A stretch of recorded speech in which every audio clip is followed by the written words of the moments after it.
it was really a smart comment. I'm sorry, let me resize it one last time. There you go. And this is a comment that Nicole Lenz posted on a short video I done about Jehudi, who was a Kemetic god of wisdom, okay, and talking about some of his names, right? And it says, now, part of this I think she is incorrect on in her comment, but I think she hits on a good point. Interesting how he sprung from the head of Set, which I don't think that happened. It reminded her of Athena and how she came from Zeus, who was a goddess of wisdom. Well, what she asked, and I thought was the meat of this, is, do you think the Greeks found inspiration, or is it a coincidence? No, the Greeks found great inspiration. Yes. Right? So we know that just by some of the stuff that we've mentioned earlier. Right.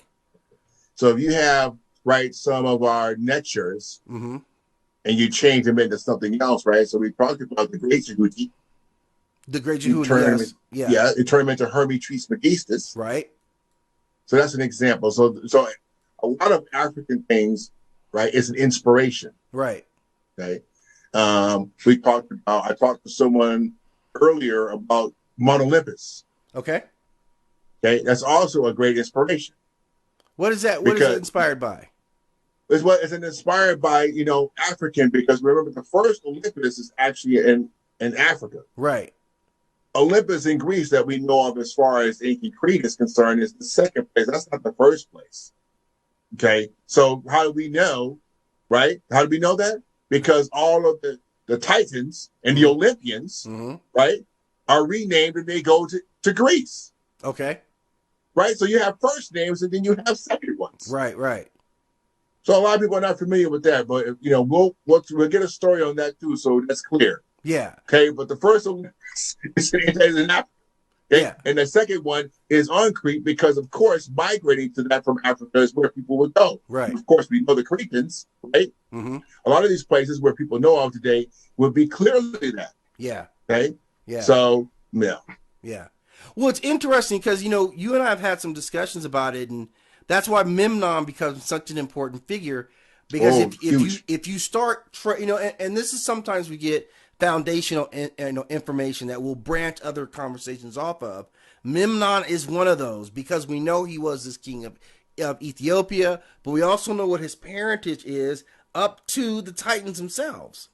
Well, there's a spear tip. Yeah. Right? Yeah. There's a spear tip of that because his mother is a Titan. His mother is a Titan. Okay. So that clearly tells you his mother and his that would be his grandfather. Mm-hmm. Okay. Mm-hmm. Are also Titans. Yeah, also Titans.